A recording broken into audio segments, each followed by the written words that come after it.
Who's going to be the starting quarterback for the New Orleans Saints? And can the Falcons survive a week against their hated rival without Calvin Ridley? We're going to talk about all that and much more on this crossover episode. Locked on Falcons, Locked on Saints. Let's get it. All right, everybody, welcome into another crossover Thursday edition. You've got Aaron Freeman, Locked on Falcons, at FalcFans on Twitter. Myself, Ross Jackson of Locked on Saints, at Ross Jackson Nola on Twitter. Thank you very much for being here with us as we break down and get ready for this Sunday's big matchup. Division rivals, the hated ones, the New Orleans Saints, the Atlanta Falcons. Going to be a ton of fun. Today's episode is brought to you by our good friends over at McDonald's. They've been serving community since 1965. And not only are they a place for you to go and grab a nice, tasty, affordable meal, but they are an unofficial community center, and we thank them for always being there. I'm loving it. Thanks so much for making us your first listen of the day. Aaron, it's going to be a big time showdown between these two teams that have a lot of questions. Let's go ahead and get this one started with the biggest sort of storyline around the Atlanta Falcons right now. Yeah, the big question right now is Calvin Ridley's absence. He's taking a break away from football to deal with his mental well-being, as he put it. He's already missed a game. He missed the London game a couple of weeks back, and then came back and clearly needs a little bit more time to get his mind right, I guess you could say, and get focused back on football. And we don't really know how long his absence will be. Arthur Smith was asked earlier today on whether or not Ridley will be there, and he essentially says, I don't know. And so, this could be a 1 week thing. This could be a 1 month thing. This could be, a season long thing. And without Calvin Ridley, supplementing the Falcons' passing attack, it's really hard to see a lot of potential in this Falcons offense. It's basically the Kyle Pitts show, which is a pretty entertaining show, if I don't say so myself. But it's probably not enough right now for this offense to sort of reach its peak, because if this Falcon team is going to win games, it's going to be because they can put up a lot of points on the board. And right now, based off of what we saw last week against Carolina, that was not a game where they were able to put up a ton of points, 13 points in that game. So it's one of those things where it's a big question for this Falcon team moving forward. Will some of the other players step up? Russell Gage, the team's de facto number 2 wide receiver, missed some time with an ankle injury, but was held catchless, targetless in that Carolina game. That's the second time this season he started the game and did not have a catch. He also was held without a catch in that week 1 game against Philadelphia before his ankle injury. The Falcons just picked up Marvin Hall, a familiar face to Falcon fans. It certainly adds a needed element of deep speed that's been a real problem for the Falcons offense. When they've been able to produce points, it's largely been because they've been able to take shots down the field, and primarily to Kyle Pitts. So they need, a player like Marvin Hall to help fill those shoes, replaced by Calvin Ridley. But that's going to be a tough ask, because Calvin Ridley can be that everything wide receiver for you. And the Falcons just don't really have that outside of Kyle Pitts. Yeah. Do we think that Marvin Hall sees the field this quickly, or will Atlanta take a little bit more time with him? My assumption is that he will not play this weekend. My assumption is that it'll probably take him about 2 or 3 weeks to get up to speed before the Falcons, unveil that deep speed in their offense. Yeah, that's certainly a big element that they'll be looking for. And it's funny because New Orleans Saints are kind of on the opposite side of the spectrum right now, because they've mostly been focused on trying to string together and put together long drives, as opposed to having these big explosive plays, especially considering what is the biggest story for the New Orleans Saints right now, which is who's going to be the quarterback. Jameis Winston won the quarterback competition over the course of the offseason, had a fairly successful season. I don't even want to say fairly successful. I would say very successful season up until, this really unfortunate ACL injury that he just sustained up against the Tampa Bay Buccaneers last week. He's now out for the season. So will it be Taysom Hill, who's on his way coming back from a concussion that he suffered? It'll be about 3 weeks between when he suffered it versus this Sunday's game. Or will it be Trevor Siemian, who had to come in relief of Jameis Winston, which was kind of always the plan? In game, Trevor Siemian would be the replacement. The following weeks, Taysom Hill would be the replacement. But is Taysom Hill going to be healthy enough to do that? Is that still what the New Orleans Saints want to do after seeing, 29 attempts by Trevor Siemian and a couple of nice drives, although a couple of questionable plays with the interception in the end zone, they got called back, a couple of big misses in the flats, things like that. But that's him coming in an emergency situation? Are they more confident in terms of getting a full week of practice with him? So it'll be really interesting to see exactly where the Saints go here. Of course, this could all come full circle. Taysom Hill got his first start at the quarterback spot last year up against the Atlanta Falcons at home. Threw for 233 yards, completed 78% of his passes, didn't complete any touchdowns, but ran for 2 touchdowns. But is he going to see that same level of success again coming back into this situation and a replacement situation in place of Jameis Winston? So I don't know which way the New Orleans Saints are going to go at this time, but that's the big story. Where are they going to go here? Do you have a preference in terms of which of these quarterbacks you would rather the Falcons face rather than the other? Well, given Taysom Hill's history against the Falcons, I would much rather see Trevor Siemian. He does tend to ball out against the Falcons for some reason. You're absolutely right. Yeah. There's always like a 40-yard touchdown run in every game Taysom Hill is playing as a Falcon. So I don't want to see that. Yeah, absolutely. Yeah, I think I of course see it the opposite way. I think it makes a lot of sense to me for Taysom Hill to be the starting quarterback. It just makes a defense have to account for an 11th player. It makes the defense have to account for a dual threat there. Taysom Hill is not the best deep passer. Everybody knows that, but I don't think Trevor Siemian is either. So either way, I think the passing game ends up getting condensed and, more attacking over the middle of the field, more attacking closer to the line of scrimmage. So I think in either way, in either situation, this could work for Taysom Hill. It just depends on, with the New Orleans Saints also getting the news this week that Michael Thomas isn't going to hit the field this season. Do you feel that Taysom Hill's value as a pass catcher and as an offensive weapon is greater than that he brings you strictly as a quarterback?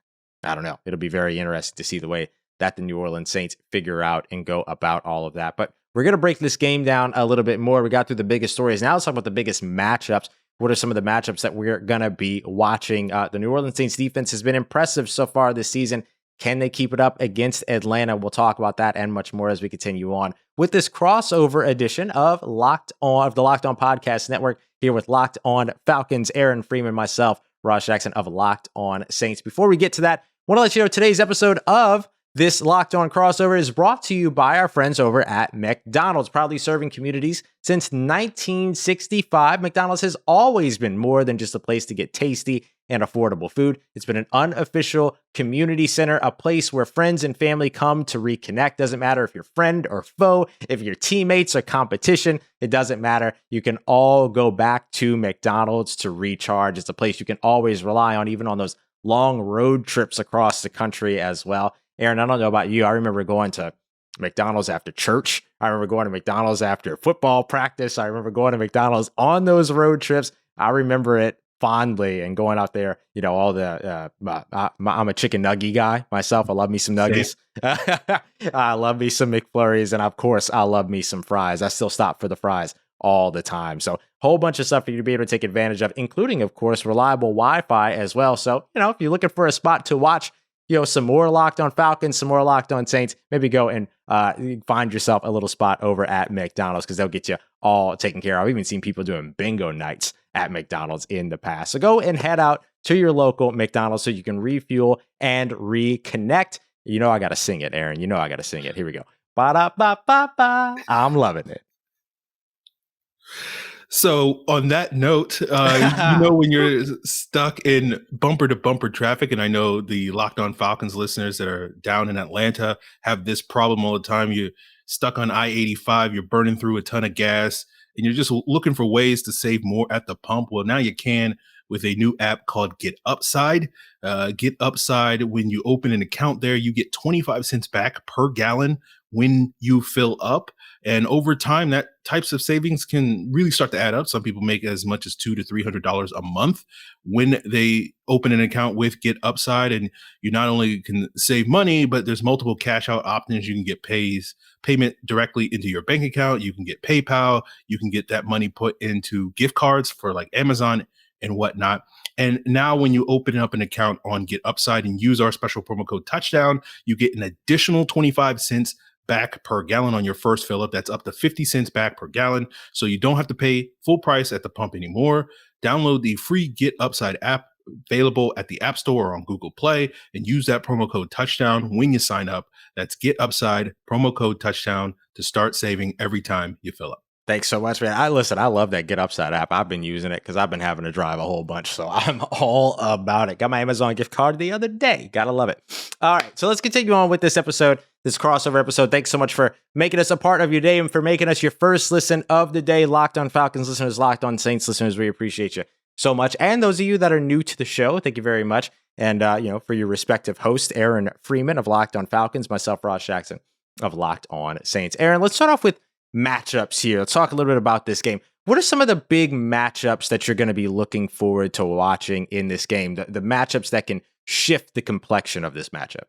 Well, building off what we talked about in the first segment with the Falcons offense needing to find ways to generate points, the offense is going to be funneled through Kyle Pitts. Mm-hmm. We saw the team have success against the Jets and the Dolphins doing that. Not so much success doing so against the Panthers. So Pitts was held to just 2 catches in that game after having a combined 16 catches for 282 yards, I believe, in the previous 2 weeks against the Jets and Dolphins. And so obviously Carolina was able to do that by and large with, having Stephon Gilmore in his debut with that team matched up against Pitts a number of times in that game. And Gilmore did a really good job keeping Pitts in check. And I imagine, given that this has been Marshon Lattimore's, bread and butter, is that he's going to probably line up and be tasked with locking down Kyle Pitts. And so I think that matchup is going to be key, and Kyle Pitts is going to have to step up his game quite a bit because Lattimore is certainly a corner that likes to be physical with guys, much to the chagrin of Falcon fans who constantly complain about Lattimore getting away with frequent penalties. But, you got to respect the veteran savvy that Marshon Lattimore has to be as physical as you can possibly be towing that line. So I think that's going to be the key matchup because if the Falcons can't get Kyle Pitts going, it's going to be really tough for their offense to score a lot of points in this game and really take, I think, probably another aspect of the Saints offense out of it, which is their run game, because we saw Carolina rack up a ton of yards, 203 yards, I believe, last week against the Falcons. And, you would have to abandon the run if you have to get into a shootout type of mentality. And that kind of favors the Falcons and make the Saints maybe play a little bit left-handed. So they need to get Kyle Pitts going in this game. Yeah, let's hang around there for a little while longer because I do think that is going to be one of the, if not the premier matchup in this one. I think one of the things to look at here is that when it comes down to the Atlanta Falcons, they're right in the middle of the NFL right now in terms of plays per drive, 6 plays per drive. So they're not putting together a ton of a ton of long drives. So New Orleans Saints, over the course of these last few weeks, we've seen them put together 3 or 4 10-plus play drives every single game over the course of the past few, particularly since that Giants game. And so over on the defensive side for the Saints, what that means to me is they have to eliminate the big plays from Atlanta. We can't let those big plays happen. They have to force Atlanta to piece long drives together, which has not been Atlanta's bread and butter, at least so far this season. So far. Now, I think, Marvin Hall coming back to this team and being a part of that helps generate some of those big plays. But I like what you said about him not being on the field. I'm perfectly fine with that. So when it comes down to it, the people that you're kind of trying to limit here are Kyle Pitts, which I agree will very likely be Marshon Lattimore's assignment. Basically, ever since the Giants game, Marshon Lattimore has shadowed the best receiver over the course of the past few games. And then it's either going to be Paulson Adebo or Bradley Roby or potentially CJ Gardner-Johnson, depending on if they end up in the slot. That is going to end up matching up with guys like Cordero Patterson, who has been a bit of a big play machine so far this season and has been that guy that they can deploy all over the place, And so that's something that the Saints haven't really faced yet outside of maybe Kadarius Toney, but the Giants didn't start to get Kadarius Toney involved in the game until like the fourth quarter. So that basically saved the Saints from that, even though the Saints still end up losing that game. So I think if they end up but neutralizing as best as they can those two playmakers, Cordero Patterson as well as Kyle Pitts, then it puts them in a good position. Falcons have not been, a very threatening team on the ground, which means that the New Orleans Saints, on the flip side of all this, to look at another matchup, the New Orleans Saints run game ends up being a big part of this for me. You're down your starting quarterback. You're not getting your star wide receiver back. The one star that you have and the most reliable option that you have on offense right now is Alvin Kamara. And Alvin Kamara has not consistently had success against the Atlanta Falcons. So that's got to be a little bit different. A little bit of a blast from the past for Atlanta Falcons fans watching this one because they get the duo again of Mark Ingram and Alvin Kamara.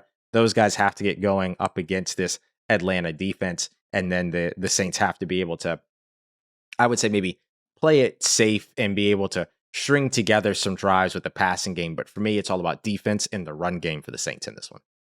Yeah, I think, the battle in the trenches is always going to be important. And with this Saints Falcons matchup, historically, much to the chagrin of Falcon fans, the Saints have generally won that battle, given on both sides of the ball. And, again, as you're talking about with Carolina having as much success running the football against this Falcon team, and you're going into this game with question marks at the quarterback position, but you do have that combination of Kamara and Ingram that had a lot of success running the football in previous incarnations of the Saints offense. So I think everything's pointing towards the Saints being maybe probably a little bit more conservative. And if the same Falcons run defense that showed up last week shows up again this week, then that's going to play into the Saints' favor. But the reality is that the Falcons run defense, despite not giving up as much yards in the earlier weeks of the season, has been equally bad, but it's just been mainly due to the fact that teams have either been not committed to running the football like Philadelphia and Tampa Bay in the first 2 weeks, or later in games where the Falcons offense was able to put up enough points that teams basically abandoned the run in the second halves of games. Carolina was basically the first team all year long that was truly committed for 4 quarters to run the football. And I'm curious to see if the Saints are basically going to, echo that same game plan. And if they, do, then there's a high degree of potential that they'll have a lot of success doing it. Yeah, and that's the thing that the New Orleans Saints have done so far this entire season, is that they have been a run team from quarter 1 to the whistle of quarter 4. So to that point, the New Orleans Saints have done that quite a bit so far this season. One other matchup that I just quickly want to reference, because there's a lot of numbers involved here, and it's a whole thing, but Cam Jordan versus the offensive line of the Atlanta Falcons, Cam Jordan versus Matt Ryan. Is there a more historied sort of defensive end versus quarterback sort of tandem in the NFC South than these two? The amount of times that Cam Jordan has sacked Matt Ryan, the amount of times that the New Orleans Saints have sacked or Matt Ryan is kind of astronomical in comparison to other quarterbacks and other defensive lines around the NFL. So getting that pressure on Matt Ryan, or not again around the NFL, sorry, within the division. So getting that pressure on Matt Ryan is something I'm sure Falcons fans will be watching, and certainly New Orleans Saints fans will be watching as well. Yeah, definitely. And Falcons right tackle Caleb McGarry is coming off a pretty solid game against Carolina's pass rushers, but he's had good games, relatively good games against Cam Jordan, and some really rough games against Cam Jordan. So, usually the trend the last couple of years with McGarry playing that right tackle position going up against Cam Jordan is one game he's pretty solid and Cam Jordan's relatively quiet. He's still going to get his. But then there's one game where Cam Jordan and that Saints pass rush somehow goes off and gets like 6 or 8 sacks or something ridiculous like that. So I think that battle, as I said, the battle in the trenches is going to be pivotal. The Falcons cannot get owned in the trenches as they have done from too often over these years facing the Saints team. Yeah, so that'll be a couple of the matchups that we're going to be watching. Now let's talk about keys to victory coming up. But before we get to that for this Atlanta Falcons New Orleans Saints game, I want to tell you about our friends over at BetOnline AG. You love betting on the NFL. Well, we're going to talk a little bit about the line for this game as we get into the third segment here. But first, you've got a whole bunch that you can get involved in over at BetOnline.ag. Honestly, if you can think about it, they have odds, props, opportunities to bet on it. And I mean just about everything. Your favorite reality TV shows, your favorite game shows, things like that, as well as other public interest things going on around the world. But also all your favorite sports. They even have your favorite Vegas casino games over there as well. So they're our official online betting partner, and we would have it no other way. They're fantastic, and they have a ton of stuff that you can get involved in. I like doing my weekend 8-game parlays just to see if I could turn $10 into a bunch more money, bet on a bunch of favorites, and try to turn something out that way. That's always a very fun way to get involved as well. And to help you get involved, make sure that when you sign up and you put down your first deposit, that you use the promo code LOCKEDON, LOCKEDON, so you can get a 50% welcome bonus on your first deposit. You put $500 down, you get an extra $250 on top of that on us on betonline.ag. So go and check them out. Don't forget, it's betonline.ag where the game starts. All right, everybody, we are wrapping up this crossover edition Locked On Falcons. Aaron Freeman is here. Myself, Ross Jackson of Locked On Saints. Talk about the New Orleans Saints hosting the Atlanta Falcons here as we get ready for this upcoming matchup on Sunday. Aaron, we've talked through the biggest stories. We talked through big matchups. Now let's talk about biggest key to victory or keys to victory for these teams. Why don't you kick us off with the Atlanta Falcons? What do they need to do to get a W in New Orleans? Yeah, I think it boils down to the Falcons getting off to a fast start. I think if they can get out to an early lead, which has been something that they have not really done much at all this season. I don't think they've yet scored a touchdown on their opening drive. The best case scenario is probably getting a field goal. But generally, those first couple of drives, if the Falcons can get some points early on the board, then I think they have a better shot at winning this game, just because maybe that forces the Saints to not be as committed to running the football later in the game, because they have to play a little bit more left-handed and whatnot. So I think if the Falcons can come out and punch the Saints in the mouth early in this game, I think that would certainly benefit them heavily in this game. Yeah, that would be huge. And the New Orleans Saints haven't really had that happen to them so far this season, even though they've even started off games slow.